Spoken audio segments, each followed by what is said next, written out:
Don't think. You'll create it. The Manifest Massacre Chapter 1. The sleepover. The room was dimly lit, the soft glow of fairy lights draped around the room, casting eerie shadows on the walls. A group of teenagers sat in a circle, the soft hum of their whispered conversations filling the room. The scent of popcorn and the distant sound of a horror movie playing in the background set the mood for the night. Yo, have you guys heard the one about the haunted asylum on Elm Street? Jake, a tall, lanky teen with a penchant for horror stories, began, his eyes gleaming with mischief. Several heads nodded, and a few groans of "not again" echoed in the room. Sarah, with her fiery red hair and freckles, rolled her eyes. Come on, Jake. That's so last year. Everyone knows that story. Jake smirked. All right. But I've got a new one. Ever heard of ... Manifest. The room went silent. The name seemed to hang in the air, heavy and foreboding. Most of the group exchanged puzzled glances, but a few looked uneasy. Sounds made up, scoffed Mia, always the skeptic of the group. She adjusted her glasses and leaned forward, curiosity evident in her eyes. Go on then, enlighten us. Jake leaned in, lowering his voice for effect. They say it's not just a story. It's real. If you think about it, if you say its name, it comes for you. It's not a ghost or a demon. It's something worse. It feeds on your thoughts, your energy. And once it has you, you're gone. Drained. Empty. A chill ran down Sarah's spine. She pulled her blanket tighter around her. Stop it, Jake. You're just trying to freak us out. Jake grinned, clearly enjoying the attention. I'm just telling you what I heard. They say it's already taken a few people in town. Left them, brain dead. Mia snorted. Sounds like a load of crap. Probably just some urban legend someone made up to scare kids. Yeah, probably just some boomer trying to tell us not to think too much, added Tyler, the resident tech geek, with a chuckle. Sarah, trying to lighten the mood, joked, well, if it feeds on thoughts, it'll starve with this group. Laughter filled the room, breaking the tension. But in the midst of the laughter, Chris, the quietest of the group, whispered the word, almost inaudibly. Manifest. The room instantly grew cold. The fairy lights flickered and then went out, plunging the room into darkness. The laughter died in their throats, replaced by a palpable sense of dread. What the hell, Chris? Mia's voice trembled with fear. I just wanted to see if it was real, Chris stammered, regret evident in his voice. The room remained silent, the only sound being the distant hum of the horror movie, which now seemed eerily prophetic. The darkness was oppressive, and the weight of their collective fear was almost tangible. Suddenly, a soft whisper filled the room. It seemed to come from everywhere and nowhere at the same time. Manifest. Panic ensued. The teens scrambled to their feet, trying to find a light source. Sarah's phone lit up, casting a feeble glow in the room. The sight that met their eyes was horrifying. In the center of the room stood a shadowy figure, its form constantly shifting, as if made of pure darkness. Its eyes, if it had any, glowed with an unnatural light. It seemed to be drawing energy from the room, from them. Jake, his bravado gone, whispered in terror, "It's real." The entity moved closer, its form becoming more defined with each step. It reached out, its hand, if it could be called that, stretching towards Mia.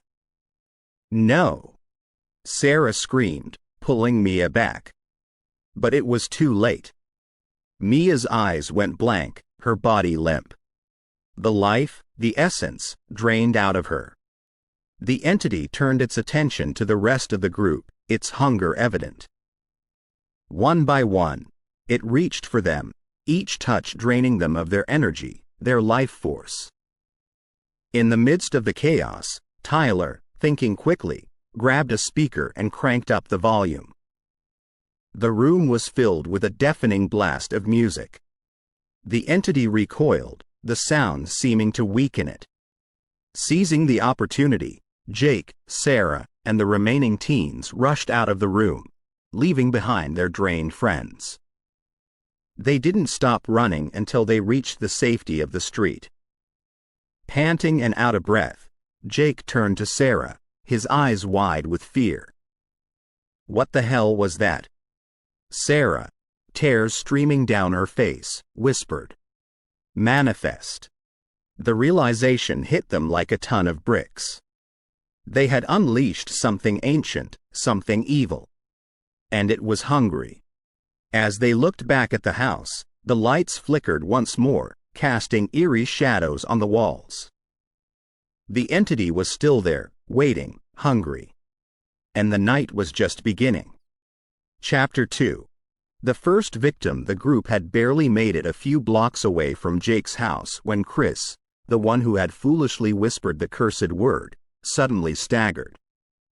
His face turned ashen, his eyes rolling back. Without a word, he collapsed onto the cold pavement. Chris!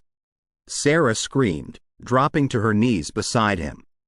She shook him, trying to rouse him from his unconscious state. Wake up. Please, wake up.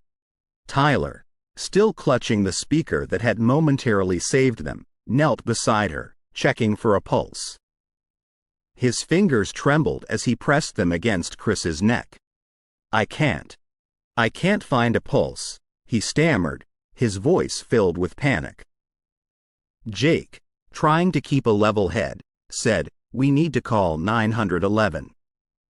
Now. Sarah, tears streaming down her face, pulled out her phone and dialed. The line rang once, twice, then went dead. She stared at her phone in disbelief. It's not working. None of our phones are working. The realization hit them hard. They were cut off, isolated. And whatever manifest was, it was still out there, hunting them. Tyler, his tech-savvy mind working overtime, said, we need to get to a safe place. Somewhere with a landline. We can call for help from there. Jake nodded in agreement. There's a 24-hour diner a few blocks from here. We can go there. The group, still in shock, quickly agreed. They carefully lifted Chris's lifeless body and began making their way to the diner. Every shadow, every rustling leaf made them jump. The fear was palpable, the tension thick. As they walked, Sarah couldn't shake the feeling that they were being watched. She kept glancing over her shoulder, half expecting to see the shadowy figure of Manifest, following them. But there was nothing. Just the empty streets of San Antonio. They finally reached the diner, its neon lights casting a warm glow on the pavement. The bell above the door jingled as they entered, drawing the attention of the few late-night patrons. The waitress, a middle-aged woman with a kind face, rushed over, concern evident in her eyes. What happened? She asked, taking in the sight of Chris's lifeless body. Jake, taking a deep breath, said, we don't know. He just collapsed. We need to call 911. The waitress nodded, quickly leading them to a phone. Jake dialed, holding his breath as the line rang. This time, the call went through. Within minutes, the wailing sirens of an ambulance could be heard. The paramedics rushed in, quickly assessing Chris's condition. They worked on him for what felt like hours, but in reality, was only a few minutes. Finally, one of them turned to the group, his face grim. "I'm sorry," he said softly. "There's nothing we can do. He's gone." The weight of his words hit the group like a ton of bricks. Chris, their friend, was dead. And it was all because of Manifest. The police arrived shortly after, taking statements and trying to piece together what had happened. But the group, still in shock, could barely speak. The word Manifest hung heavy in the air, unspoken but ever present. As the sun began to rise, casting a soft glow on the city, the group made their way back to Jake's house. They needed to regroup, to figure out what to do next. Sarah, her voice trembling, said, "We can't let this happen to anyone else. We need to find a way to stop Manifest." Jake nodded in agreement. "But how? We don't even know what it is." Tyler, his mind still racing, said, "We need to do some research. Find out everything we can about Manifest. There has to be a way to stop it." The group quickly agreed, their determination renewed. They would not let Chris's death be in vain. They would find a way to stop Manifest, no matter what it took. As they began their research, they couldn't shake the feeling that they were being watched. The shadowy figure of Manifest was still out there, waiting for its next victim. And the group knew that they were next on its list. The fear was real, the stakes higher than ever. But they were determined. They would not let Manifest win. They would find a way to stop it, once and for all. And so, the battle began. A battle against an ancient, unstoppable force. A battle for their very souls. And the group knew that they were the only ones who could stop it. The fate of San Antonio, and possibly the world, rested in their hands. And they were determined to win, no matter the cost. Chapter 3.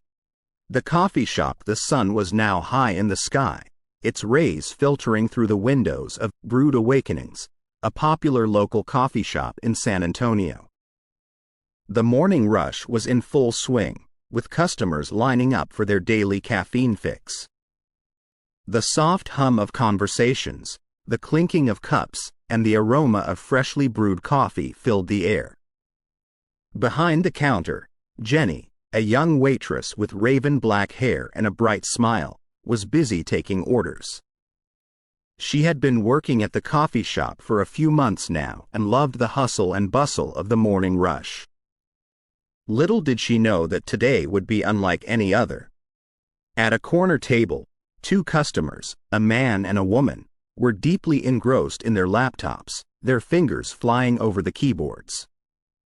They seemed to be working on something important, their faces a picture of concentration. Nearby, a group of college students was engaged in a heated discussion. One of them, a tall guy with glasses, was narrating a story, his voice low but filled with excitement. "You won't believe what happened last night," he began. "A friend of mine was at this sleepover, and they were talking about some urban legend. Something called Manifest." Jenny, who was passing by with a tray of coffees, couldn't help but overhear. The name Manifest sent a shiver down her spine. She had heard rumors, whispers about something dark and sinister linked to that name. She paused for a moment, trying to shake off the uneasy feeling. As she moved away from the table, she suddenly felt a cold breeze, even though the doors and windows were closed. The lights in the coffee shop flickered, and a heavy sense of dread filled the air. Jenny's heart raced, her palms sweaty. She tried to move, but her feet felt like they were glued to the floor. The college students, sensing something was wrong, stopped talking and looked around. The two customers at the computer terminals glanced up, their faces pale. Suddenly, Jenny felt a force pulling at her, draining her energy. She tried to scream, but no sound came out. Her vision blurred, and she felt herself collapsing. The tray of coffees crashed to the ground, the hot liquid splattering everywhere. The coffee shop was plunged into chaos.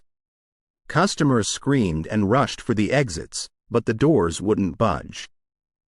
The entity, now fully manifested, stood in the center of the room, its form constantly shifting, its presence oppressive. The two customers at the computer terminals were the next to feel its wrath. They tried to escape, but the entity was too fast. With a single touch, it drained their essence, leaving them lifeless. The college students, realizing the danger, tried to fight back. One of them, the tall guy with glasses, quickly grabbed a salt shaker from a nearby table and began forming a circle around them. "Salt repels evil spirits," he shouted, hoping it would work against. Manifest. But the entity was too powerful. It moved closer, its hunger evident. The salt seemed to slow it down, but not for long. One by one, the students were drained, their life force absorbed by the entity. As the last of the students fell, the entity let out a triumphant roar, its power now amplified. It turned its attention to the rest of the coffee shop, its hunger insatiable. But just as it was about to claim its next victim, the doors burst open. A blinding light filled the room, causing the entity to recoil. A figure stepped in, holding a staff that emitted the bright light. The entity, recognizing the threat, quickly retreated, disappearing into the shadows. The figure, a middle-aged man with a beard and wearing a long coat, looked around, assessing the situation.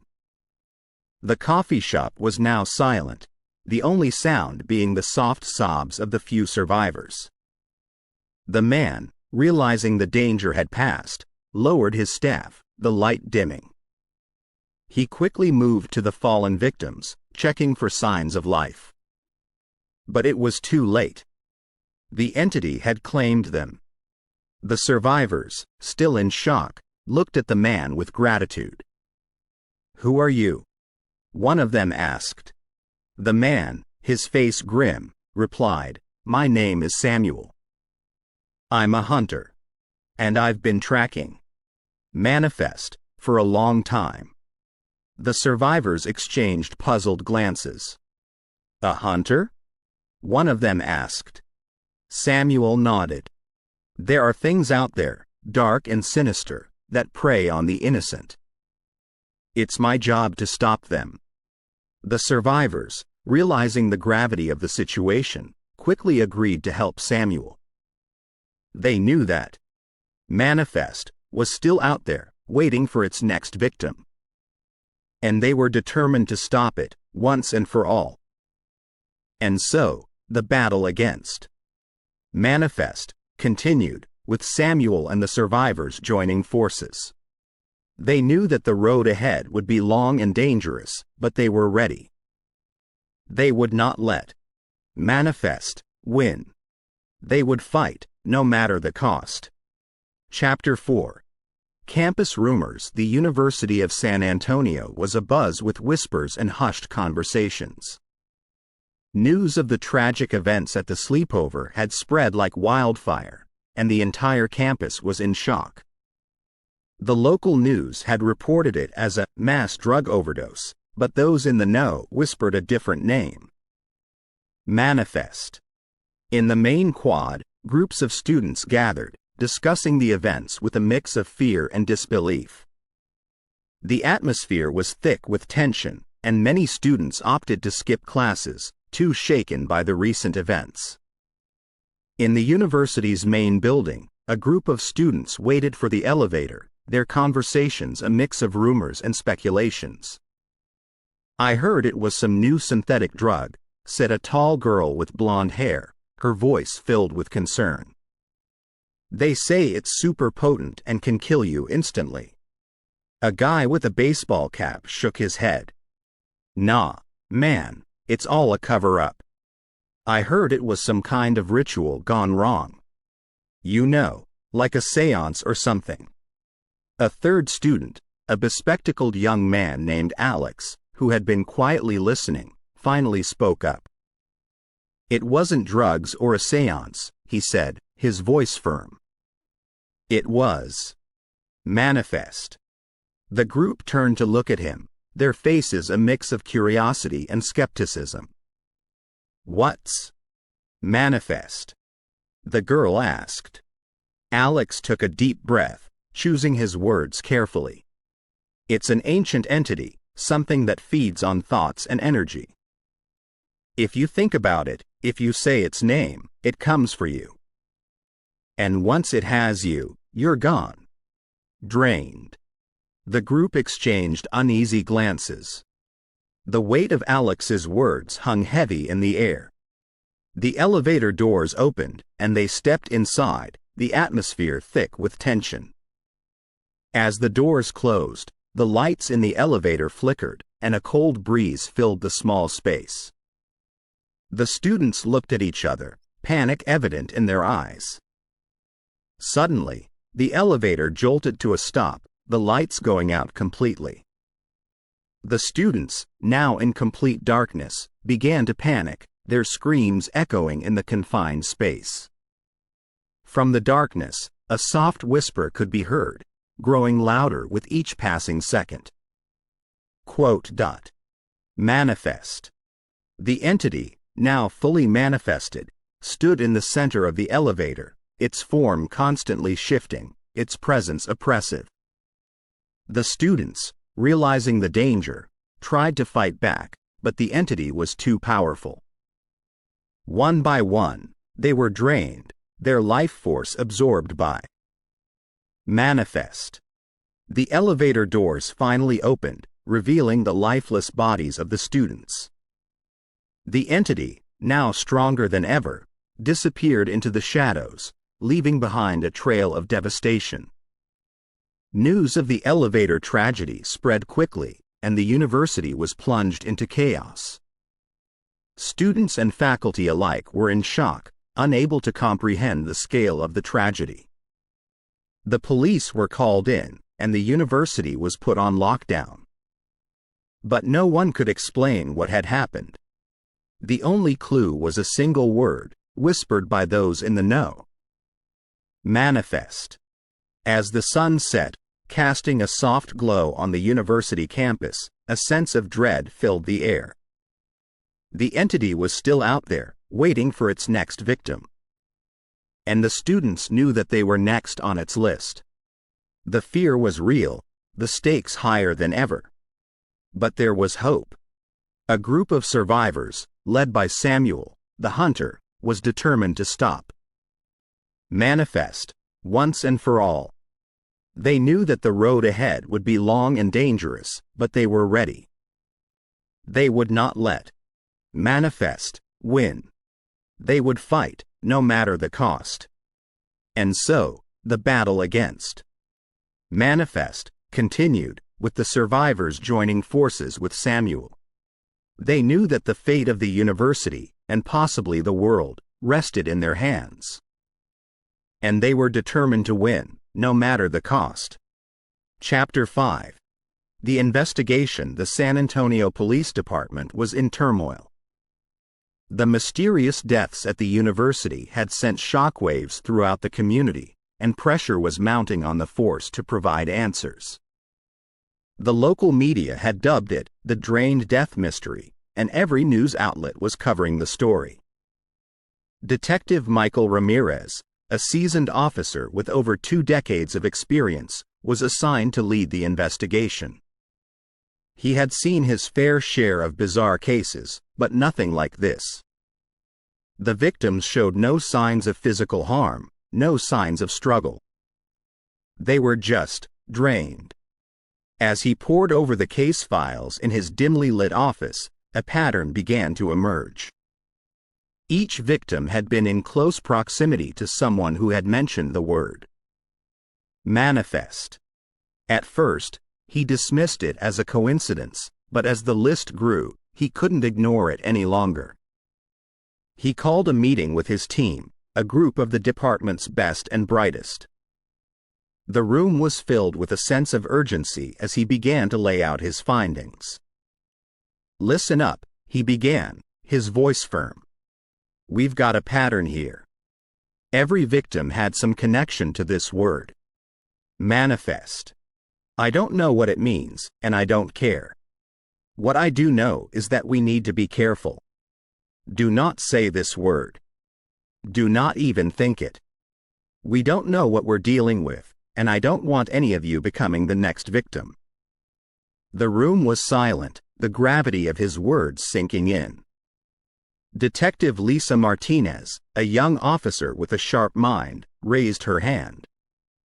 "Sir, if this word is connected to the deaths, maybe we should look into its origins. See if there's any history or folklore associated with it." Ramirez nodded, impressed with her suggestion. "Good idea, Martinez. I want you and Johnson to look into it. See what you can dig up." As the team dispersed, Ramirez couldn't shake the feeling that they were on the brink of something big. Something that went beyond the realm of normal police work. He decided to pay a visit to Samuel, the hunter who had intervened at the coffee shop. If anyone had answers, it would be him. He found Samuel at a local library, poring over ancient texts and manuscripts. The man looked up as Ramirez approached, his eyes filled with a mix of curiosity and caution. "Detective Ramirez," he greeted, extending a hand. "I was wondering when you'd come looking for me." Ramirez took a deep breath, choosing his words carefully. "We're dealing with something we don't understand, Samuel. I need your help." Samuel nodded, closing the book he was reading. "I figured as much. This entity, manifest, is ancient, older than time itself. It feeds on thoughts, on energy. And it's growing stronger with each victim." Ramirez felt a chill run down his spine. "How do we stop it?" Samuel looked him in the eye, his expression grave. "I don't know. But we need to find a way. Before it's too late." The two men spent hours discussing the case, piecing together the clues and trying to find a way to stop the entity. They realized that the key to defeating manifest lay in understanding its origins and finding its weakness. As night fell, Ramirez returned to the police station, his mind racing. He knew that time was running out and that they were in a race against an enemy they didn't fully understand. But he was determined. He would not let manifest win. He would find a way to stop it, no matter the cost. And so, the investigation continued, with Ramirez and his team working tirelessly to uncover the truth. They knew that the fate of San Antonio, and possibly the world, rested in their hands. And they were determined to win, no matter the cost. Chapter 6. The historian Detective Ramirez stood outside the San Antonio Historical Society, a grand old building that had stood the test of time.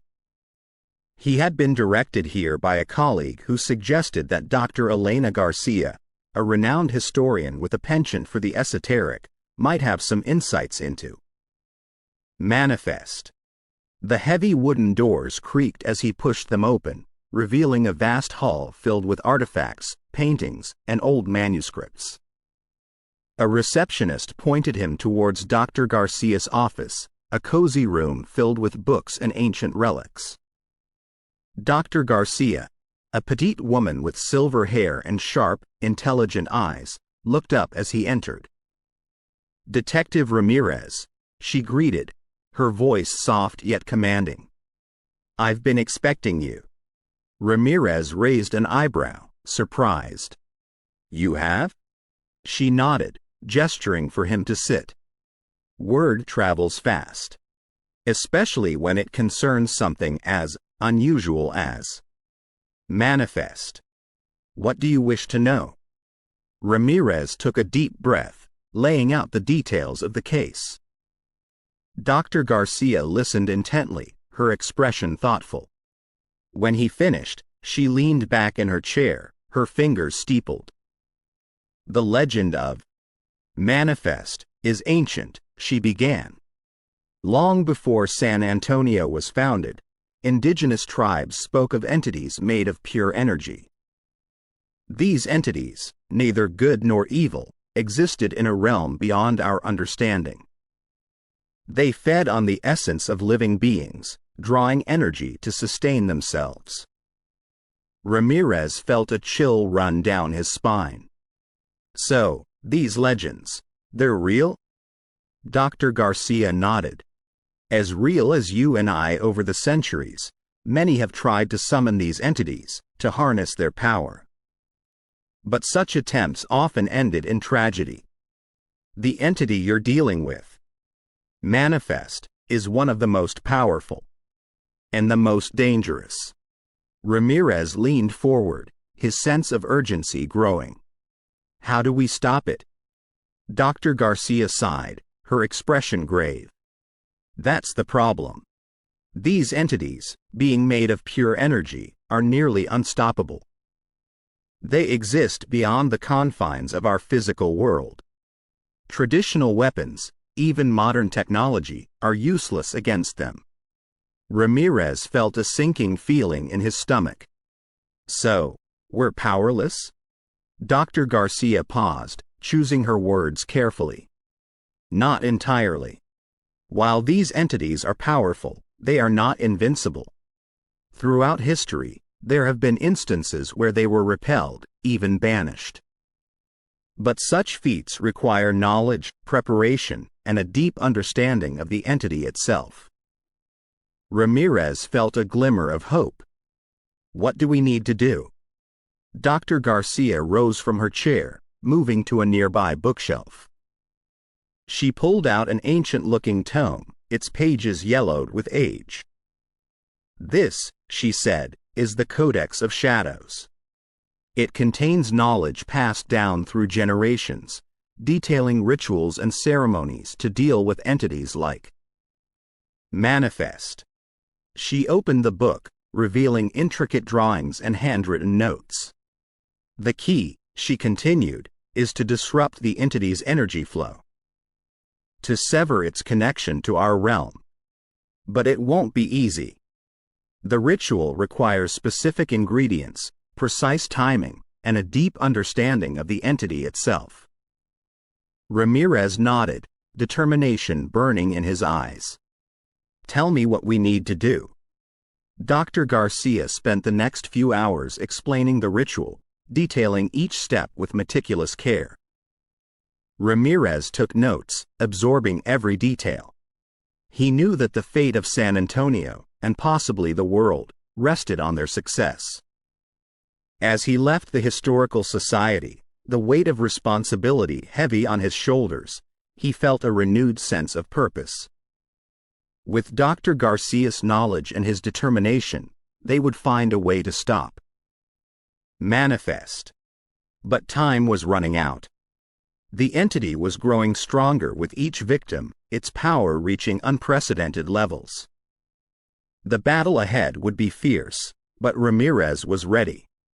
He would not let manifest win. He would fight, no matter the cost.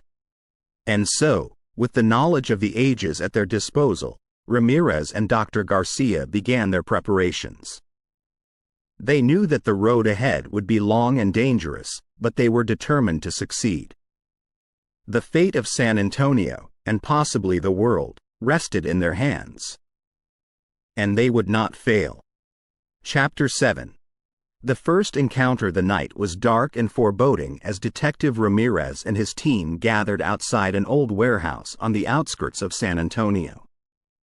The air was thick with tension, each officer knowing the gravity of the situation. They were about to confront manifest, an entity beyond their understanding. Ramirez took a moment to address his team, his voice firm and resolute.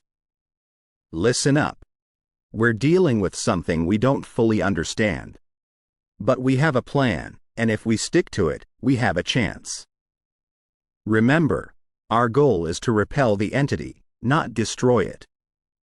We need to buy ourselves some time. The team nodded, their faces a mix of determination and fear. They had been briefed on the rituals and ceremonies detailed in the Codex of Shadows, and each officer carried a small pouch containing salt, sage, and other protective herbs. With a final nod, Ramirez gave the signal, and the team moved in, their flashlights cutting through the darkness. The warehouse was eerily silent, the only sound being the soft echo of their footsteps.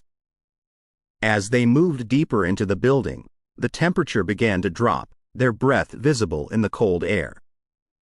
The lights began to flicker, and a sense of dread filled the room.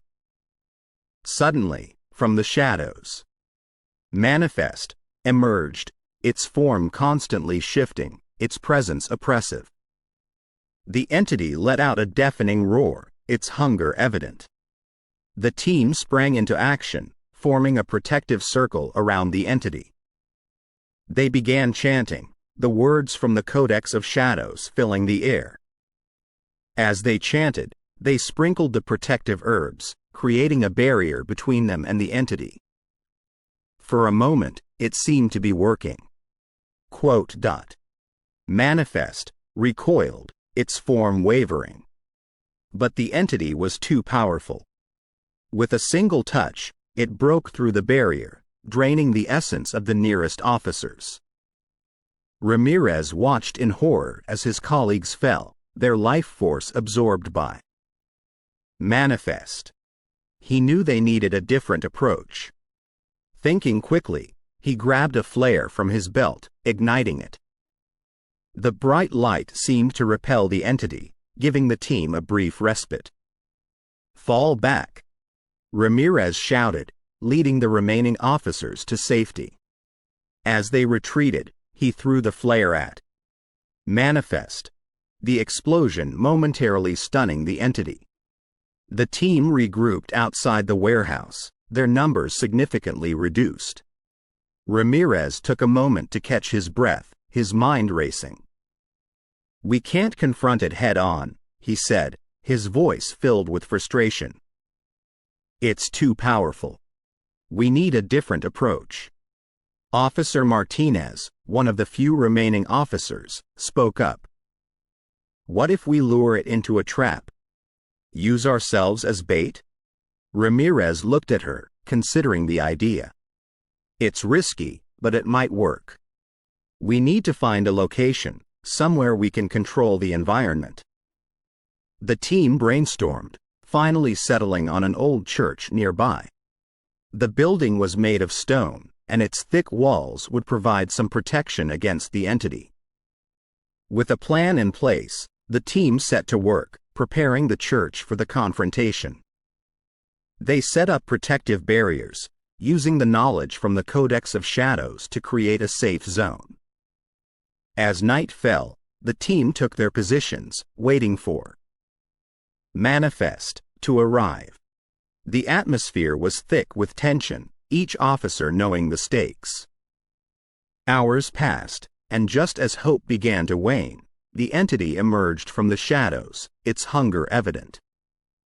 The team sprang into action, luring Manifest into the church. The battle was fierce, with the entity using its full power to break through the barriers. But the team held firm, their determination unwavering.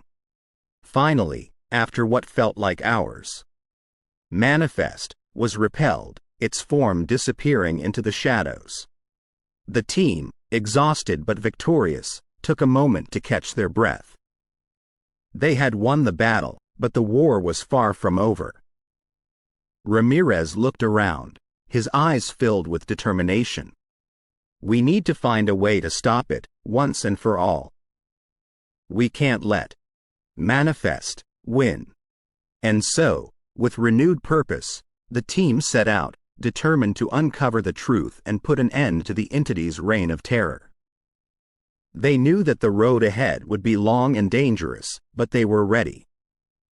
They would not let manifest win. They would fight, no matter the cost. Chapter 8. The research. The University of San Antonio was a hub of activity. Word of the manifest entity and its terrifying abilities had spread, and the campus was abuzz with rumors and speculations. But amidst the fear, a group of determined students decided to join the investigation, bringing with them a mix of ancient knowledge and modern science. Sophia, a postgraduate in ancient cultures, had always been fascinated by legends and myths. When she heard about manifest, she immediately delved into the university's vast collection of ancient texts, searching for any mention of the entity. Meanwhile, Raj, a physics major, was intrigued by the idea of an entity made of pure energy. He believed that if manifest operated on certain frequencies, there might be a way to counteract or repel it using modern technology. The two of them, along with a group of other students from various disciplines, formed a research team. They set up a makeshift lab in the university's main library, working day and night to find a solution. Sophia's research led her to an ancient manuscript that spoke of entities that fed on the essence of living beings. These entities, the text said, existed in a realm beyond human understanding and were drawn to certain energies. The manuscript also mentioned rituals and ceremonies that could repel these entities, but they were complex and required specific conditions. On the other hand, Raj's experiments had shown promising results. He discovered that manifest was sensitive to certain frequencies. By emitting a counter frequency, they could potentially disrupt the entity's energy flow, rendering it temporarily powerless. The two presented their findings to Detective Ramirez and his team. The detective, impressed by their dedication and knowledge, immediately saw the potential in their research. "We need to combine our resources," Ramirez said. "If we can use the ancient rituals along with the frequencies Raj discovered, we might have a chance." The team got to work, with the students and the police officers collaborating closely. They decided to set a trap for manifest in an old theater downtown. The acoustics of the building would amplify the counter frequencies, and the ancient symbols and rituals would strengthen the barrier. Sophia and a group of students painted protective symbols around the theater, chanting as they worked to imbue the symbols with power. Raj and his team set up speakers and equipment, calibrating the frequencies to ensure maximum effectiveness. As night fell, the theater was transformed into a fortress, ready for the entity's arrival.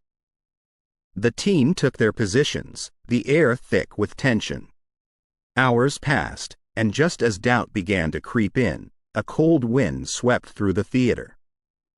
The lights flickered, and manifest emerged from the shadows, its form shifting and pulsating. The team sprang into action. Raj activated the counter frequencies, and the theater was filled with a deafening sound. The entity recoiled, its form wavering. Sophia and the students began chanting, their voices echoing through the building. For a moment, it seemed like the plan was working. Manifest was trapped, its power diminished. But the entity was not to be underestimated. With a deafening roar, it broke through the barrier, its form growing larger and more menacing. The team, realizing the danger, retreated, regrouping outside the theater. The entity, sensing victory, pursued them, its hunger evident. But Ramirez had one last trick up his sleeve. Using a flare gun, he fired directly at manifest, the explosion temporarily blinding the entity. The team used the opportunity to escape, their spirits dampened but their determination unwavering. "We were close," Raj said, catching his breath. "We just need to tweak the frequencies, make them more powerful." Sophia nodded in agreement. "And we need to strengthen the rituals." We were on the right track. We just need to refine our approach. Ramirez, impressed by their resilience, nodded. "We'll regroup, come up with a new plan. We won't let Manifest win." And so, with renewed determination, the team set out, ready to face the entity once more. They knew that the battle was far from over, but they were ready.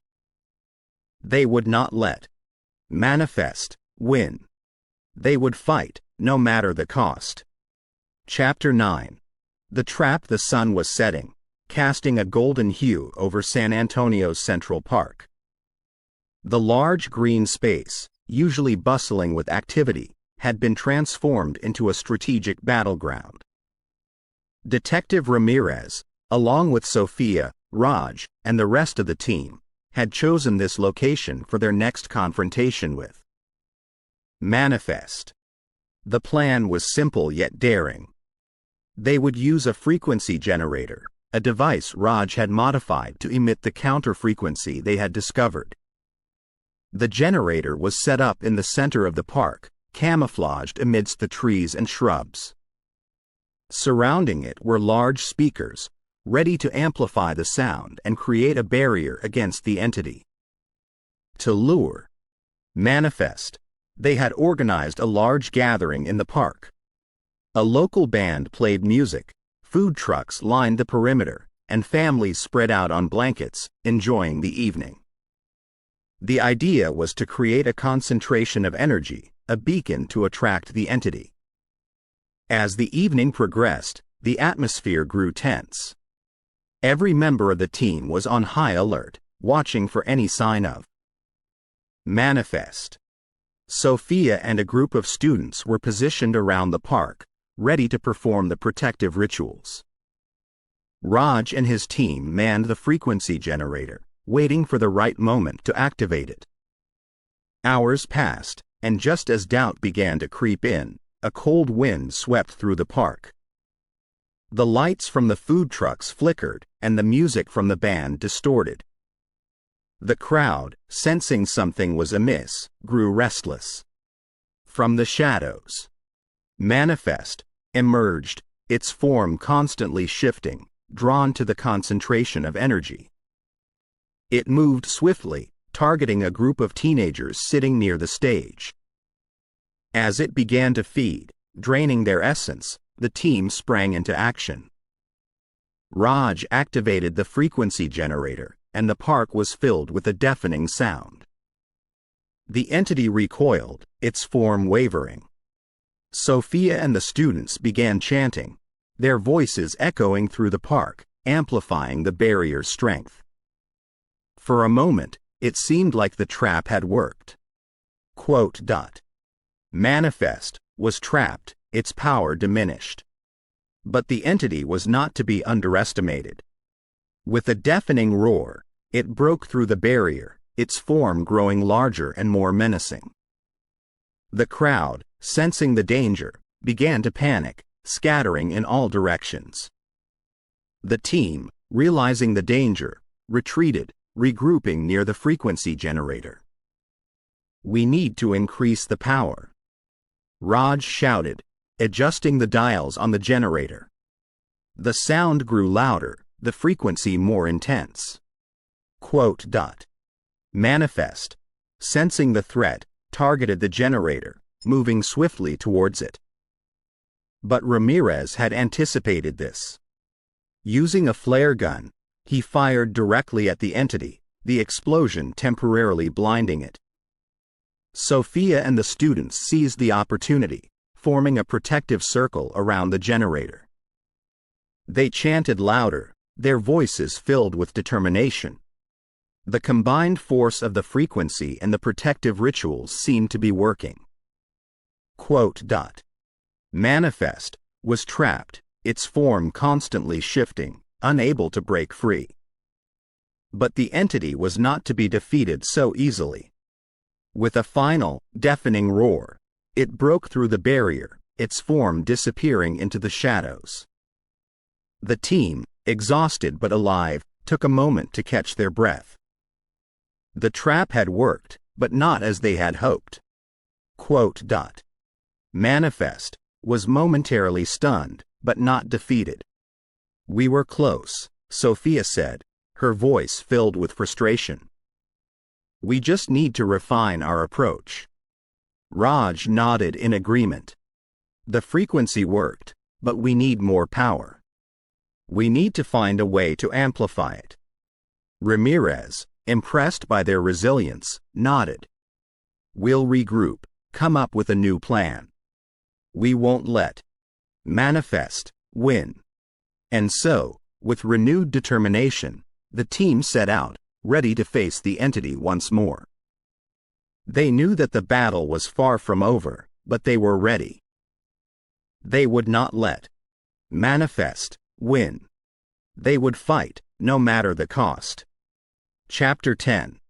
The desperation. San Antonio had seen its fair share of challenges over the years, but nothing could have prepared its residents for the terror that Manifest brought. The entity's attacks had become more frequent, more brutal, and more unpredictable. Entire families were found lifeless in their homes, their essence drained. Public places, once bustling with life, now stood eerily silent as people were too afraid to venture out. The city was on edge, every whispered rumor or unexplained event attributed to Manifest. Parents kept their children close, schools were temporarily shut down, and businesses closed their doors. The once vibrant city was now a shadow of its former self, gripped by an all-encompassing fear. Detective Ramirez and his team were feeling the pressure. Despite their best efforts, they were no closer to finding a permanent solution. The frequency generator had shown promise, but it was not enough.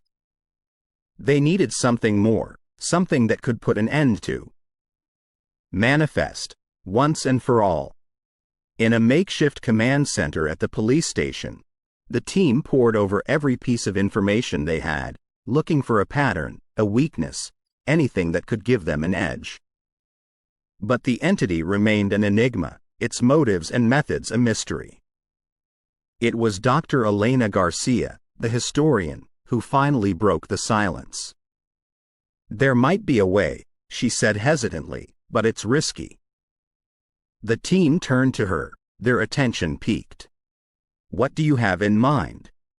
Ramirez asked. Dr. Garcia took a deep breath, choosing her words carefully. "In my research, I came across an ancient ritual, one that has the power to contain entities like Manifest. It's called the ritual of binding." The team listened intently as she explained. The ritual involved creating a sacred circle, using specific symbols and chants to draw the entity in. Once inside, the entity would be bound to the circle, unable to escape. "But there's a catch," Dr. Garcia continued. "The ritual requires a sacrifice, a willing participant who will act as a vessel, containing the entity within themselves." The room was silent, the weight of her words sinking in. "It's a one-way ticket," she added softly. "The person who volunteers will be forever bound to Manifest, their essence acting as a cage." Ramirez felt a chill run down his spine. The idea of sacrificing someone, even to save the city, was unthinkable. "There has to be another way," he said, his voice filled with determination. But Dr. Garcia shook her head. "I've looked, believe me. This is the only way." The team was torn, the moral implications of the ritual weighing heavily on them. But as the hours turned into days, and the attacks grew more frequent, they realized they were running out of options. It was Sophia who finally spoke up. "I'll do it," she said, her voice filled with resolve. The team turned to her, shock evident on their faces. "You can't be serious," Raj said, his voice filled with disbelief. But Sophia nodded, her decision made. "It's the only way," she said softly. "I've studied the rituals, I know what needs to be done. I'm willing to make the sacrifice." The team tried to dissuade her, but Sophia was adamant. She had seen the devastation Manifest had caused, and she was willing to do whatever it took to stop it. And so, with heavy hearts, the team began their preparations. They chose a secluded spot in the woods, away from prying eyes. The sacred circle was drawn, the symbols and chants meticulously prepared. As night fell, the team took their positions, waiting for Manifest to arrive. Sophia stood in the center of the circle, her face a mask of determination. The ritual began, the chants echoing through the woods. The air grew cold, and a sense of dread filled the clearing. From the shadows, Manifest emerged, drawn to the energy of the ritual. The entity moved swiftly, targeting Sophia. But as it entered the circle, it was trapped, its form constantly shifting, unable to escape. The team watched in awe as Sophia began the final chant, her voice filled with power. The entity recoiled, its form wavering, as Sophia's essence began to bind it. The ritual lasted for hours, the battle between Sophia and Manifest, fierce and unrelenting. But finally, as the first rays of dawn broke, the entity was contained, its form trapped within Sophia. The team rushed to her side, but it was too late. Sophia's essence had been drained, her life force sacrificed to contain Manifest. The clearing was silent, the weight of their loss sinking in. They had won the battle, but at a great cost. Ramirez knelt beside Sophia, tears in his eyes. "We won't forget," he whispered, his voice filled with grief. "We won't let your sacrifice be in vain." And so, with heavy hearts, the team left the clearing, determined to honor Sophia's memory. They had stopped Manifest, but the battle was far from over. They would remain vigilant, ready to face any threat that came their way. They would not let Sophia's sacrifice be in vain. They would fight, no matter the cost. Chapter 11. The ritual. The old cathedral stood tall and imposing, its Gothic spires reaching towards the heavens. Its walls, though weathered by time, held stories of faith, hope, and now, a desperate battle against an entity beyond comprehension. Detective Ramirez and his team had chosen this sacred ground for their final confrontation with Manifest. The cathedral's interior was a labyrinth of stone corridors, stained glass windows, and ancient relics. The main hall, with its high vaulted ceilings and rows of wooden pews, had been transformed into a ritualistic battleground. At the altar, a circle had been drawn using a mixture of salt and sacred herbs. Ancient symbols, painstakingly researched by Dr. Garcia, were etched around the circle, their intricate designs glowing faintly in the dim light. Surrounding the circle were various artifacts, each with its own history and power. There was an old chalice, said to have been used in exorcisms centuries ago, a dagger with a hilt made of bone, rumored to have the power to repel dark entities, and a scroll, its parchment yellowed with age, containing chants and incantations passed down through generations. The team had spent days preparing, gathering the necessary items, and studying the ritual. They knew the risks, but the stakes were too high. They had to try. As night fell, the cathedral was bathed in an eerie silence. The only sound was the soft chanting of the team, their voices echoing through the vast hall. Each member took their position, forming a protective barrier around the circle. In the center stood Raj, the frequency generator by his side. He had modified it further, enhancing its power, hoping it would give them the edge they needed. The trap was set. All they had to do now was wait. Hours passed, the tension palpable. And then, just as doubt began to creep in, a cold wind swept through the cathedral, extinguishing the candles and plunging the hall into darkness. From the shadows, Manifest emerged, its form constantly shifting, drawn to the energy of the ritual. It moved swiftly, its hunger evident. The team sprang into action. Raj activated the frequency generator, its sound waves disrupting the entity's form. The others began chanting, their voices filled with power and determination. But Manifest was not to be underestimated. It fought back fiercely, its form breaking through the barrier and targeting the team members. One by one, they were drained, their essence absorbed by the entity. The situation was dire. The ritual was their last hope, and it was quickly falling apart. But amidst the chaos, a voice rose, clear and strong. It was Dr. Garcia, her voice filled with conviction. She began chanting, her words ancient and powerful. The others, inspired by her courage, joined in, their combined voices creating a barrier against the entity. Quote. Manifest recoiled, its form wavering. The team, sensing an opportunity, increased their efforts, the chants growing louder, the frequency generator's power amplified. The entity, trapped and weakened, let out a deafening roar, its form constantly shifting, trying to break free.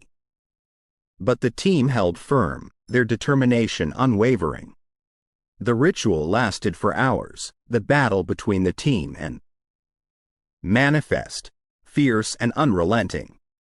But finally, as the first rays of dawn broke, the entity was contained, its form trapped within the circle. The cathedral was silent, the weight of their victory sinking in. They had done it. They had stopped Manifest. Ramirez, exhausted but alive, looked around at his team, pride evident in his eyes. "We did it," he whispered, his voice filled with relief. Dr. Garcia nodded, her face pale but determined. "We did," she replied. "But we must remain vigilant. We've contained it, but for how long?"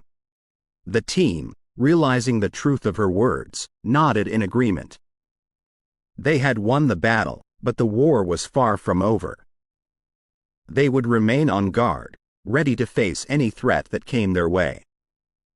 And so, with the dawn of a new day, the team left the cathedral, their spirits lifted, their resolve stronger than ever. They had faced the unimaginable and emerged victorious. They were ready for whatever challenges lay ahead. They would fight, no matter the cost. Chapter 12. The sacrifice. The aftermath of the ritual at the cathedral was a mix of relief and apprehension. The team had managed to contain Manifest, but the entity's relentless power and the losses they had suffered weighed heavily on their minds. The cathedral's stone walls, which had witnessed their desperate battle, now stood silent, echoing the gravity of their situation. In the makeshift command center at the police station, Detective Ramirez pored over Dr. Garcia's notes, searching for a more permanent solution. The historian had documented various rituals and methods from ancient texts, but one entry stood out, a ritual that required a human sacrifice. Ramirez's heart sank as he read the details. The sacrifice would act as a vessel, drawing Manifest into themselves and trapping the entity. The ritual would then transfer the entity into a sealed artifact, imprisoning it for eternity. But the cost was high, The person who volunteered would be drained of their essence, their life force sacrificed to ensure the entity's containment. The detective looked around the room, his gaze falling on the faces of his team. They had already lost so much, and he couldn't bear the thought of sacrificing another. The weight of responsibility pressed down on him, and a realization dawned: he would be the sacrifice. He called the team together, laying out the details of the ritual and his decision. There were immediate protests, especially from Raj and Dr. Garcia, who had grown close to Ramirez over the course of their investigation. "You can't be serious," Raj exclaimed, his voice filled with disbelief. "There has to be another way." But Ramirez was resolute. "This is our best chance," he said, his voice firm. "I've made up my mind. I'm doing this for the city, for all of us." The team, realizing the gravity of the situation, reluctantly agreed. They began preparations, choosing the old cathedral as the location for the ritual. The sacred ground had proven effective before, and they hoped it would give them the edge they needed. As night fell, the cathedral was bathed in an eerie glow, candles illuminating the altar and the protective circle. The sealed artifact, a beautifully crafted silver box with intricate engravings, was placed in the center, ready to imprison. Manifest. Ramirez took his position inside the circle, his face a mask of determination. The team surrounded him, forming a protective barrier. Dr. Garcia began chanting, her voice echoing through the vast hall, while Raj activated the frequency generator, its sound waves creating a barrier against the entity. The ritual began, the air thick with tension. From the shadows, Manifest emerged, drawn to Ramirez's essence. The entity moved swiftly, targeting the detective, its form constantly shifting. As Ramirez was drained, the ritual's power intensified. The team chanted louder, their voices filled with power and determination. The sealed artifact began to glow, its light piercing the darkness. Manifest, sensing the threat, fought back fiercely, its form breaking through the barrier and targeting the team members. But the ritual held firm, the combined power of the chants and the frequency generator creating an impenetrable barrier. The entity, trapped and weakened, let out a deafening roar, its form constantly shifting, trying to break free. But the ritual's power was too strong, and with a final, blinding flash of light, Manifest was drawn into the sealed artifact, its form imprisoned for eternity. The cathedral was silent, the weight of their victory and loss sinking in. Ramirez, drained of his essence, lay lifeless in the center of the circle, his sacrifice ensuring the entity's defeat. The team, their faces pale and grief-stricken, gathered around him, paying their respects. Dr. Garcia, tears in her eyes, whispered a prayer, while Raj, his face a mask of grief, placed a hand on the detective's shoulder. "We did it," Dr. Garcia whispered, her voice filled with a mix of relief and sorrow. "But at such a cost." Raj nodded, his gaze falling on the sealed artifact. "We won't forget," he said, his voice filled with determination. "We'll honor his memory, always." And so, with heavy hearts, the team left the cathedral, the dawn of a new day breaking on the horizon. They had faced unimaginable odds and emerged victorious, but the cost had been high. They would remember, always, the sacrifice that had been made, and they would remain vigilant, ready to face any threat that came their way. They would fight, no matter the cost. Chapter 13. The Aftermath. San Antonio, a city that had seen its fair share of challenges, was now cloaked in a somber mood. The streets, usually bustling with activity, were now lined with memorials and candles, each flickering flame representing a life lost to manifest. Families grieved, communities came together, and the city as a whole mourned the loss of its citizens. The local news channels were flooded with stories of the mysterious events that had transpired. Interviews with survivors, footage from the scenes of the attacks, and tributes to the fallen painted a grim picture. But amidst the sorrow, there was also a glimmer of hope. The remaining team members, Drive, Elena Garcia, Raj, and the others, were hailed as heroes. Their brave efforts to contain the entity had saved countless lives, and the city was grateful. A memorial service was held in Central Park, honoring Detective Ramirez and the others who had sacrificed their lives. Thousands gathered, their faces a mix of grief and gratitude. Mayor Rodriguez took to the podium, his voice filled with emotion. "We have faced an unimaginable threat," he began, "but we have also seen the best of our city. The bravery, the resilience, the unity. We will never forget those we have lost, and we will always be grateful to those who stood up and fought." As the service concluded, a statue was unveiled, a tribute to the fallen heroes. It depicted Detective Ramirez, his face determined, surrounded by his team, each member immortalized in bronze. The inscription read, "In memory of those who gave everything to protect our city." But while the city healed, the team knew their work was far from over. The artifact containing Manifest had to be hidden away, kept safe from those who might seek to harness its power. After much deliberation, it was decided that the artifact would be placed in a secret vault beneath the old cathedral, the very place where the final battle had taken place. The vault was reinforced with layers of protective symbols and spells, ensuring that the entity remained contained. Dr. Garcia, however, had reservations. One evening, as the team gathered at the police station, she voiced her concerns. "The seal is temporary," she began, her voice filled with urgency. "The rituals, the symbols, they will hold. Manifest, for now, but we don't know for how long." Raj nodded in agreement.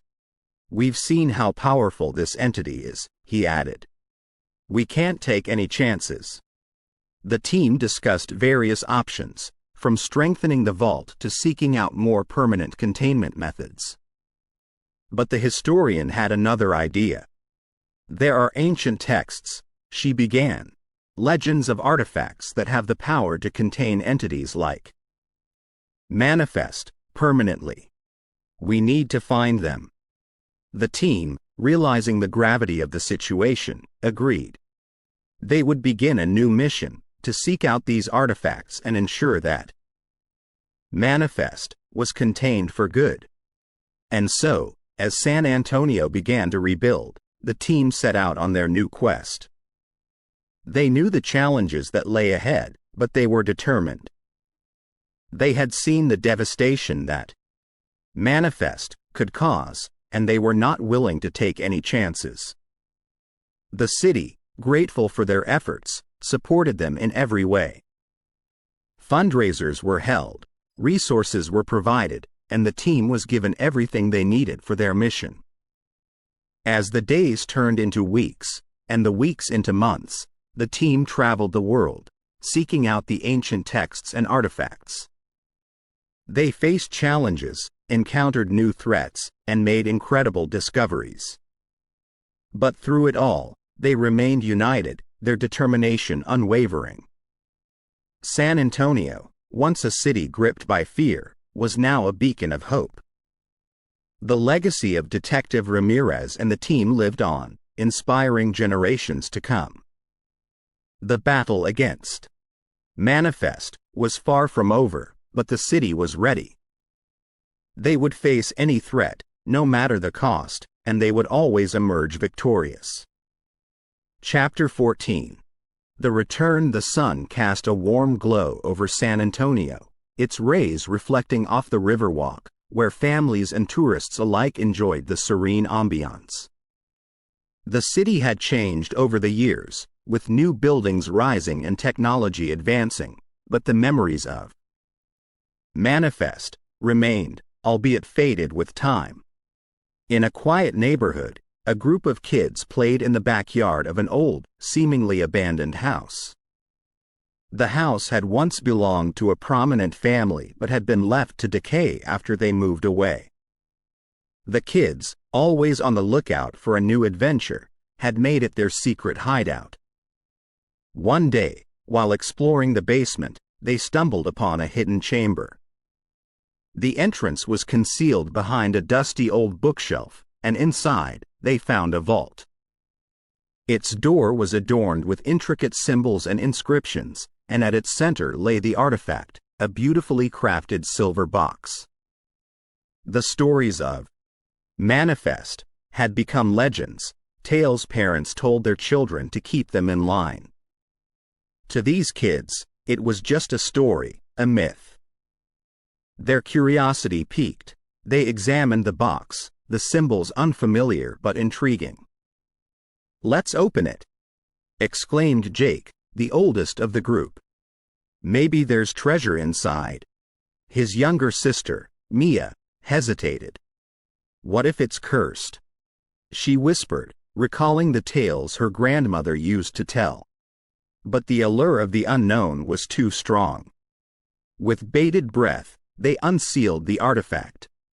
A cold wind rushed out, extinguishing the candles and plunging the chamber into darkness. The kids, gripped by fear, scrambled to escape, but it was too late. Manifest was free. The entity, having been contained for years, was now stronger, its hunger insatiable.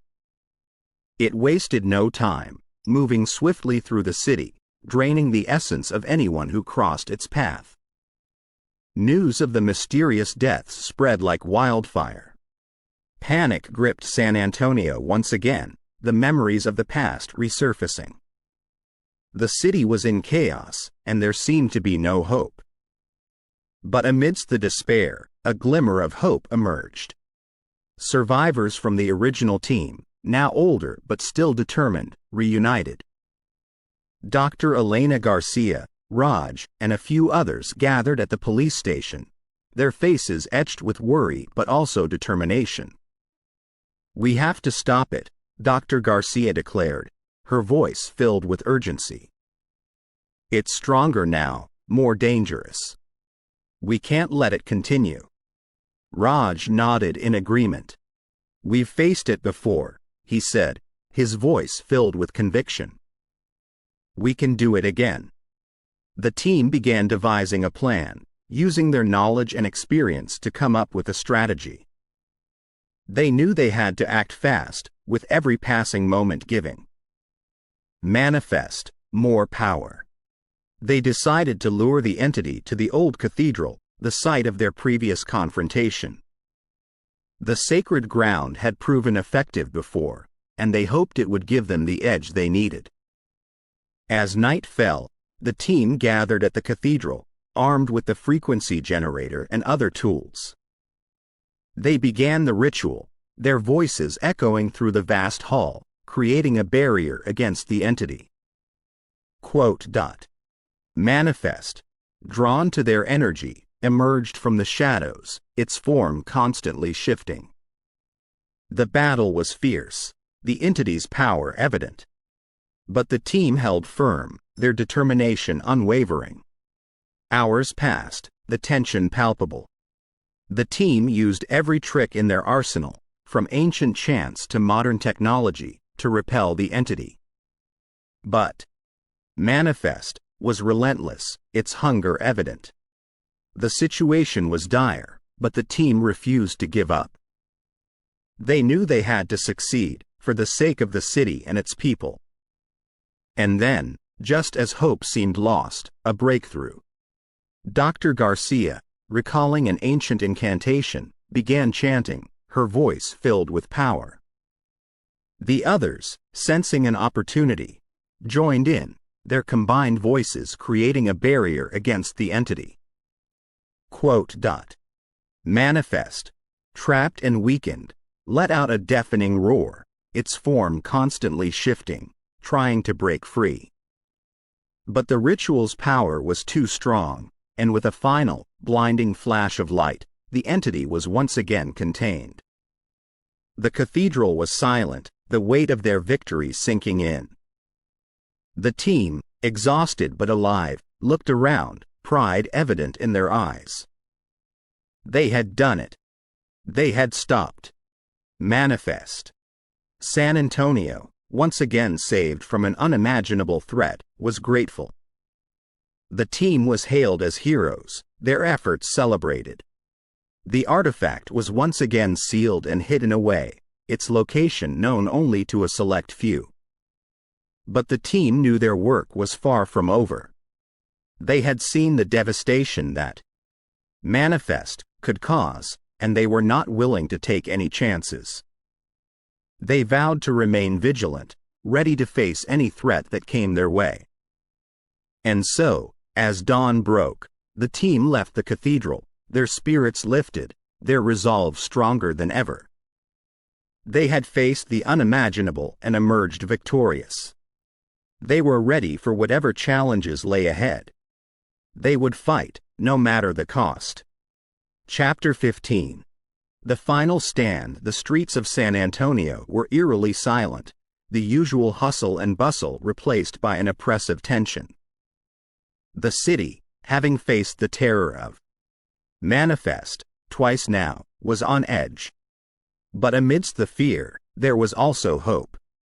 The team, older and wiser, was ready for the final confrontation.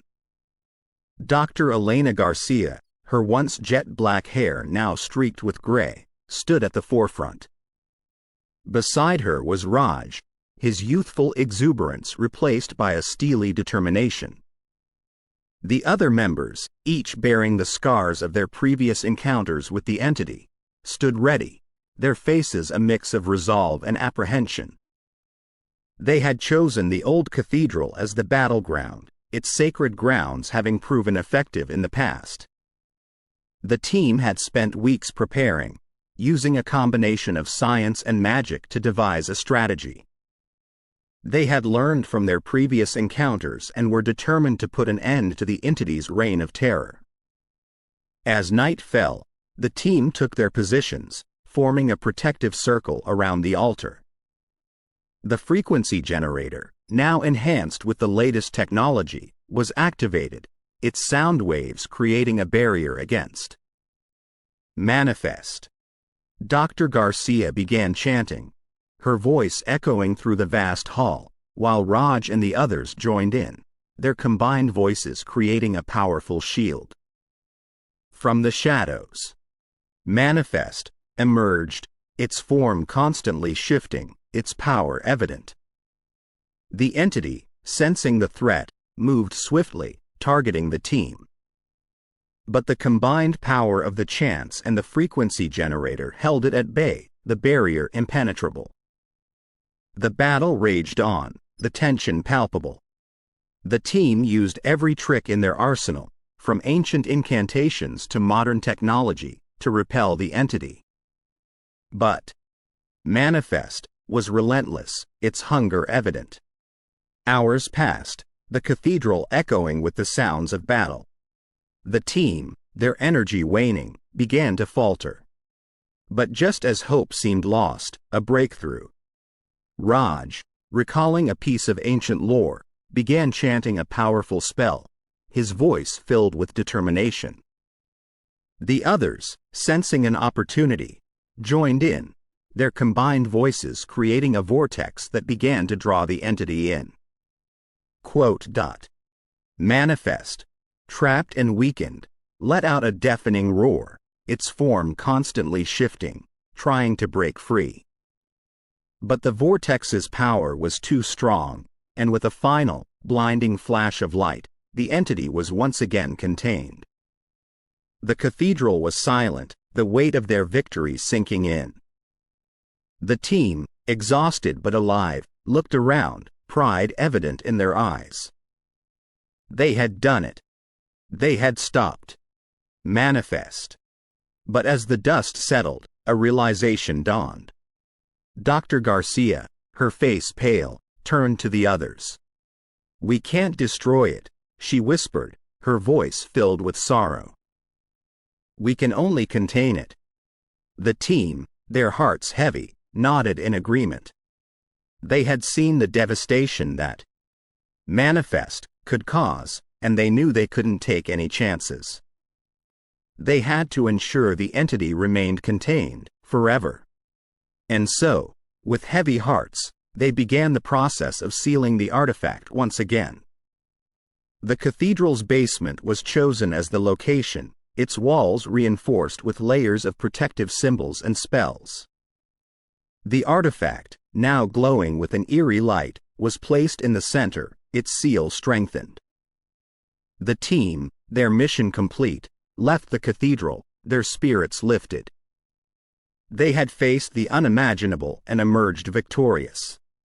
They were ready for whatever challenges lay ahead. They would remain vigilant, always. San Antonio, once again saved from an unimaginable threat, was grateful.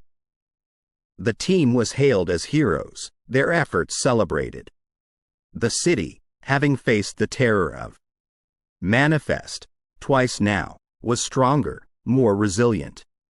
But the team knew their work was far from over. They had seen the devastation that manifest could cause, and they were not willing to take any chances.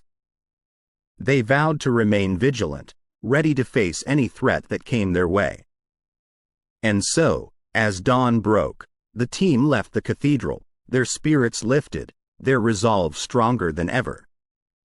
They had faced the unimaginable and emerged victorious. They were ready for whatever challenges lay ahead. They would fight, no matter the cost. Chapter 16.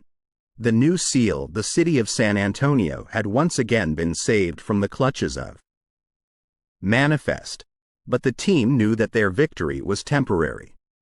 The entity, though contained, was still a looming threat.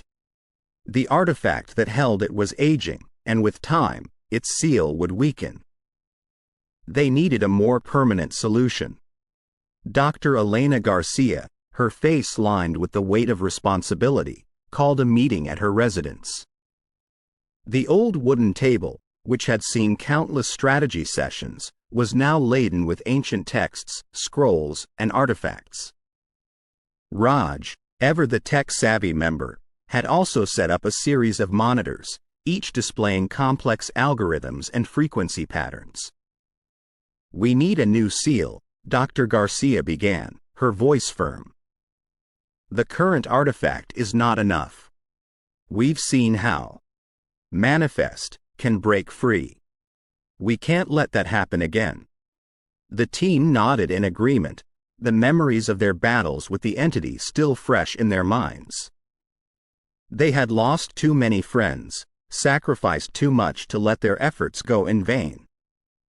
Raj, his fingers dancing over the keyboard, pulled up a series of ancient symbols on the main monitor. "These symbols," he began, "are said to have the power to contain pure energy entities. If we can incorporate them into a new artifact, we might have a chance." The historian, her eyes scanning the texts, chimed in. "There's also mention of a ritual, one that can amplify the power of these symbols. But it requires a great sacrifice." The room grew silent, the weight of her words sinking in. Dr. Garcia, her eyes filled with determination, spoke up. "We've come this far.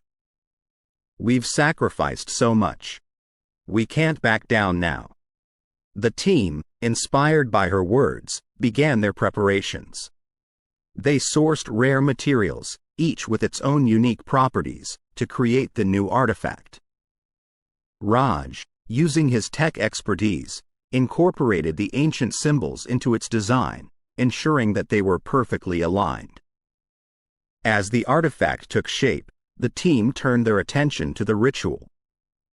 The historian, her voice filled with reverence, explained the process. The ritual requires us to sacrifice a part of our essence, our very life force, to power the seal. It's a great risk, but it's the only way. The team, though apprehensive, knew what had to be done.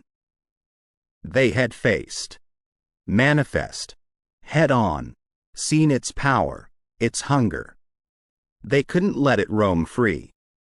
The night of the ritual arrived, the moon casting a pale glow over the old cathedral.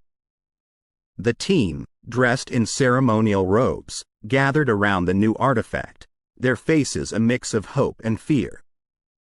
Dr. Garcia, holding a silver chalice filled with a shimmering liquid, began the ritual.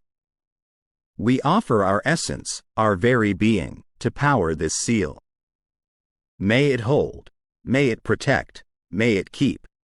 Manifest, contained. One by one, the team members stepped forward, each taking a sip from the chalice, their essence merging with the liquid. As the last member stepped back, the chalice was placed on the artifact, the liquid seeping into its core. The cathedral was filled with a blinding light, the power of the ritual evident. The team, their energy drained, collapsed, the weight of their sacrifice taking its toll. But as dawn broke, it became clear that their efforts had not been in vain. The new artifact, now glowing with an intense light, held Manifest, securely, its seal stronger than ever. The team, though weakened, rejoiced. They had done it. They had created a new seal, one that would hold for generations to come. But they also knew that the artifact, with its immense power, could not remain in San Antonio. It had to be hidden away, kept safe from those who might seek to harness its power. And so, with heavy hearts, they sent the artifact to a secret location, its whereabouts known only to a select few. The team, their mission complete, disbanded, each member going their separate way, their legacy living on. San Antonio, once again saved from an unimaginable threat, was grateful. The team was hailed as heroes, their efforts celebrated. The city, having faced the terror of Manifest 3 times now, was stronger, more resilient. But the team knew that their work was far from over. They had seen the devastation that Manifest could cause, and they were not willing to take any chances. They vowed to remain vigilant, always ready to face any threat that came their way. And so, as the sun set, the team left San Antonio, their spirits lifted, their resolve stronger than ever. They had faced the unimaginable and emerged victorious. They were ready for whatever challenges lay ahead. They would fight, no matter the cost. Chapter 17. The legacy. San Antonio, a city steeped in history and culture, had faced its share of challenges over the years. But the terror brought by Manifest was unlike anything it had ever experienced. The city, having been on the brink of annihilation multiple times, had emerged stronger, more united. And as the dust settled, the process of healing and rebuilding began. The Riverwalk, once a bustling hub of activity, had been deserted during the entity's reign of terror. But now, it was coming back to life. Families strolled along the banks, children laughed, and tourists marveled at the city's beauty. The Alamo, a symbol of San Antonio's resilience, stood tall, its walls echoing with tales of bravery and sacrifice. But amidst the joy and celebration, there was also a sense of loss. The city had paid a heavy price, with many of its citizens having been drained of their essence by Manifest. Memorials were erected in their honor, their names etched in stone, a testament to their sacrifice. Dr. Elena Garcia, Raj, and the other members of the team were hailed as heroes. Their efforts, their bravery, had saved the city. Statues were built in their honor, and every year, on the anniversary of the final battle, a grand parade was held, celebrating their victory. But as the years passed, the memories of Manifest began to fade. The entity, once a looming threat, was now the stuff of legends, a cautionary tale told to children. Parents, their voices filled with fear, warned their offspring never to say or think the word, lest they summon the entity. Yet, whispers persisted. In hushed tones, in the dead of night, the tale of Manifest was recounted, each retelling adding to its lore. The entity, though contained, was not forgotten. Its legacy lived on, a constant reminder of the city's brush with the unknown. Schools incorporated the tale into their curriculum, ensuring that future generations were aware of the threat. Teachers, their faces grave, recounted the events, their words painting a vivid picture of the city's darkest hour. But as with all tales, there were those who doubted, those who dismissed it as a mere myth. Teenagers, always eager to challenge the status quo, would dare each other to say the word, to test the legend's validity. And though most refrained, the fear remained, the possibility that Manifest could return always looming.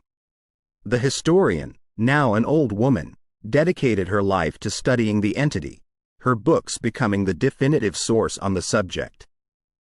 She traveled the world, giving lectures, ensuring that the tale of Manifest was known far and wide. And as the city continued to grow and prosper, the legacy of Manifest remained, a constant reminder of San Antonio's resilience. The city, having faced the unimaginable, had emerged victorious, its spirit unbroken. But the team, ever vigilant, knew that their work was far from over. They had seen the devastation that Manifest could cause, and they were not willing to take any chances. They continued to monitor the artifact, ensuring that the seal remained intact. And so, as the sun set on San Antonio, the city's legacy lived on, its tales of bravery and sacrifice echoing through the ages. The city, having faced the terror of Manifest multiple times, was a beacon of hope, a testament to the human spirit's indomitable will.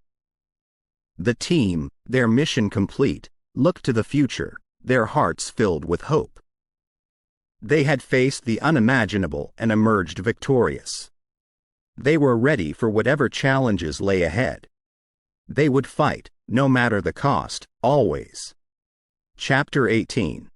The doubt. The city of San Antonio had seen many changes over the years. Skyscrapers now touched the clouds, technology had advanced in leaps and bounds, and the younger generation was more connected to the digital world than the tales of old. Among them was Maya Rodriguez, an ambitious journalist with the San Antonio Chronicle. She had grown up hearing whispers of Manifest, but to her, it was just another urban legend, a tale told to scare children. One evening, while sifting through the archives for a different story, she stumbled upon a series of articles detailing the events surrounding Manifest. Intrigued, she began to dig deeper, her journalistic instincts sensing a story. The more she read, the more she began to doubt. The accounts, though detailed, seemed far-fetched. An entity that fed on human essence? A team of heroes who had battled it? It all seemed too fantastical to be true. Determined to get to the bottom of it, Maya decided to investigate. She began by tracking down the survivors, those who had first-hand experience with Manifest. Among them was Raj, now a professor at the University of Texas at San Antonio. His office, filled with books and artifacts, bore testament to his past. Maya, her recorder in hand, began the interview. Raj, his eyes distant, recounted the events, his voice filled with emotion. He spoke of Dr. Elena Garcia, the historian, and the others, their efforts to contain the entity. He spoke of the sacrifices, the losses, and the victory. But Maya, ever the skeptic, pressed on. She questioned the evidence, the accounts, looking for inconsistencies. Raj, though patient, could sense her doubt. "You weren't there," he said, his voice firm. "You didn't see the devastation, the pain." Quote. Manifest was real, and we paid a heavy price. Undeterred, Maya continued her investigation. She visited the old cathedral, the site of the final battle. She spoke to the historian's descendants, poring over her notes and journals. She even tracked down the artifact, now housed in a secure facility, its seal intact. But the more she investigated, the more she began to doubt. The evidence, though compelling, could be explained away. The drained victims? A result of a mass hysteria. The artifact? A clever hoax. The accounts? Exaggerated tales told to scare. Maya, her story taking shape, began to write. Her article, titled "The Myth of Manifest," was a sensation. It questioned the events, the evidence, and the accounts, casting doubt on the entity's existence. The city, always hungry for a scandal, lapped it up. The survivors, their efforts now questioned, were outraged. They had lived through the terror, had seen the devastation, and now, their sacrifices were being dismissed. Raj, his reputation on the line, challenged Maya to a public debate, determined to set the record straight. The debate, held at the university's auditorium, was a packed affair. Maya, confident and articulate, presented her findings, her evidence casting doubt on the entity's existence. Raj, his emotions running high, countered, his accounts filled with passion and conviction. The audience, divided in their beliefs, watched with bated breath. The debate, though heated, was respectful, both sides presenting their arguments with passion and conviction. But as the evening wore on, it became clear that the doubt had taken root. The younger generation, more inclined to believe in science than legends, sided with Maya, her evidence hard to refute. The older generation, those who had lived through the events, stood by Raj, their memories still fresh. The debate, though inconclusive, had served its purpose. The legend of Manifest, once a cautionary tale, was now a topic of debate, its existence questioned. Maya, her story a success, moved on to other assignments, her doubts still lingering. Raj, though disheartened, continued his research, determined to prove the entity's existence. And as the years passed, the legend of Manifest faded, its tales relegated to the annals of history. But the doubt remained, a constant reminder of the city's brush with the unknown. The survivors, their efforts now questioned, continued their vigil, always ready, always watching, for they knew that Manifest, though contained, was not defeated. And they would be ready, no matter the cost. Chapter 19. The revelation. Maya Rodriguez had always been a seeker of truth. Her articles, known for their incisive analysis and fearless reporting, had earned her a reputation as one of San Antonio's top journalists.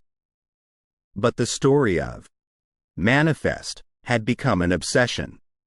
The debate with Raj had only fueled her determination to debunk the legend once and for all. Through her contacts, she had learned of the artifact's location. A high-security facility on the outskirts of the city, its existence known only to a select few. Using her journalistic credentials and a bit of persuasion, she managed to gain access. The facility, a modern structure of steel and glass, was a stark contrast to the ancient artifact it housed. As she was led to the containment chamber, Her heart raced. This was it. The moment of truth. The chamber, dimly lit, was dominated by a large pedestal. Atop it sat the artifact, its surface etched with ancient symbols. Maya, her eyes fixed on it, felt a mix of awe and skepticism. Could this really be the source of so much terror? She approached it, her fingers itching to touch it. The seal, a simple mechanism, seemed almost inviting. A part of her, the journalist, wanted to unseal it, to prove the legend false. But another part, the rational part, warned her against it. As she contemplated her decision, the room grew cold. A chill, unlike any she had ever felt, enveloped her. The lights, once bright, began to flicker, casting eerie shadows on the walls. And then, she heard it. A whisper, soft and insidious, that seemed to come from everywhere and nowhere.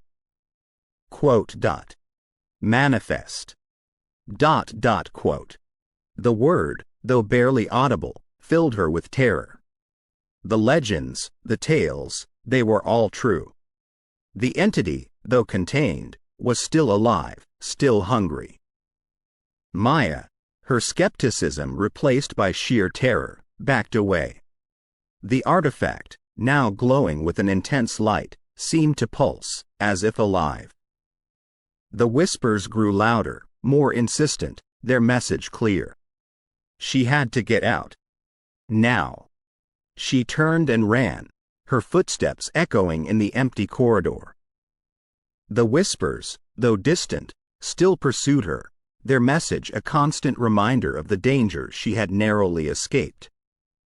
As she burst out of the facility, the cool night air a welcome relief, she realized the gravity of her actions. She had come close, too close, to unleashing an unimaginable terror upon the world. She drove back to the city, her mind racing. She had to warn them, to tell them the truth. The legend of Manifest was not just a tale, it was a warning. The next morning, her article, titled The Truth About Manifest, was published. It detailed her experience, her brush with the entity, and her realization. The city, once skeptical, now believed. The legend, once dismissed, was now a cautionary tale. Maya, her reputation restored, became a beacon of hope. She had faced the unimaginable and emerged victorious. She had seen the truth and had shared it with the world. But the artifact, though secure, was still a threat. The seal, though intact, was not permanent. And the entity, though contained, was still hungry. Maya, her mission clear, dedicated her life to studying the artifact, to finding a way to permanently contain the entity. She knew that the battle was far from over, that the threat was ever present. But she was ready. She had seen the truth, and she would fight, no matter the cost. She would protect the city, always. Chapter 20. The unending cycle. The city of San Antonio had always been a melting pot of cultures, stories, and legends. But the tale of Manifest was unlike any other. Maya Rodriguez's explosive article, The Truth About Manifest, had sent shockwaves throughout the community. The city, once divided in its beliefs, was now united in its fear. The article was shared far and wide, its chilling account of Maya's brush with the entity becoming the talk of the town. Talk shows, podcasts, and news outlets clamored to interview her, her story captivating audiences worldwide. But with the fame came skepticism. Many dismissed her account as a publicity stunt, a clever ruse to boost her career. Others, having experienced the entity's terror firsthand, stood by her, their accounts lending credence to her claims. Debates raged on social media, with believers and skeptics clashing in heated arguments. The hashtag Manifest Truth trended worldwide, with celebrities and influencers weighing in on the debate. But amidst the noise, the fear lingered. Parents, their voices filled with dread, warned their children never to say or think the word. Schools, once dismissive of the legend, now incorporated it into their curriculum, ensuring that future generations were aware of the threat. The city, once bustling and vibrant, was now gripped by fear. The River Walk, once a hub of activity, was now deserted, its cafes and shops empty. The Alamo, a symbol of the city's resilience, stood silent, its walls echoing with tales of bravery and sacrifice. But as the weeks turned into months, the fear began to fade. The city, having faced the unimaginable, began to heal. The River Walk, once deserted, was now bustling with activity, its cafes and shops filled with laughter and joy. The Alamo, its walls echoing with tales of bravery and sacrifice, was now a beacon of hope, a testament to the city's indomitable spirit. Maya, her story now a part of the city's lore, continued her research, her quest for the truth unending. She traveled the world, interviewing survivors, collecting artifacts, and studying ancient texts. She knew that the battle was far from over, that the threat was ever present. But as the years passed, the legend of Manifest began to fade. The city, once united in its fear, was now divided in its beliefs. The younger generation, more inclined to believe in science than legends, dismissed the tale as a mere myth. The older generation, having lived through the events, stood by the legend, their memories still fresh. And so, the cycle continued. The city, once gripped by fear, was now divided in its beliefs. The legend, once a cautionary tale, was now a topic of debate, its existence questioned. But amidst the noise, the whispers persisted. In hushed tones, in the dead of night, the tale of Manifest was recounted, each retelling adding to its lore. The entity, though contained, was not forgotten. Its legacy lived on, a constant reminder of the city's brush with the unknown. And then, one fateful night, the cycle began anew. A group of children, their curiosity piqued by the legend, gathered around a campfire. The night, dark and silent, was the perfect backdrop for a ghost story. One of the children, his voice filled with mischief, began to recount the tale. The others, their eyes wide with fear, listened intently, their hearts racing. And as the tale reached its climax, the child, his voice barely above a whisper, uttered the forbidden word. Manifest. The night, once silent, was now filled with whispers. The campfire, once bright, now flickered, casting eerie shadows on the ground. And the children, once curious, were now filled with dread. The cycle, once broken, had now begun anew. The city, once divided in its beliefs, was now united in its fear. The legend, once dismissed, was now a cautionary tale, its existence undeniable. And as the sun rose on San Antonio, the city's legacy lived on, its tales of bravery and sacrifice echoing through the ages. The city, having faced the unimaginable multiple times, was a beacon of hope, a testament to the human spirit's indomitable will. The legend of Manifest, though contained, was not defeated. And the cycle, though broken, had now begun anew. The city, always ready, always vigilant, would fight, no matter the cost. They would protect the city, always. We hope you have enjoyed our paranormal psychological thriller scary story about the Manifest. Please visit us at Paranormal Untold Stories. Com to listen to more of our scary stories collection. Paranormal. Untold Stories encourages you to contact us if you have your own untold story that you would like our professionals team to put online as a scary story. Thank you. Please follow our YouTube channel, Paranormal, Untold Stories, and encourage others to do the same. Paranormal, Untold Stories.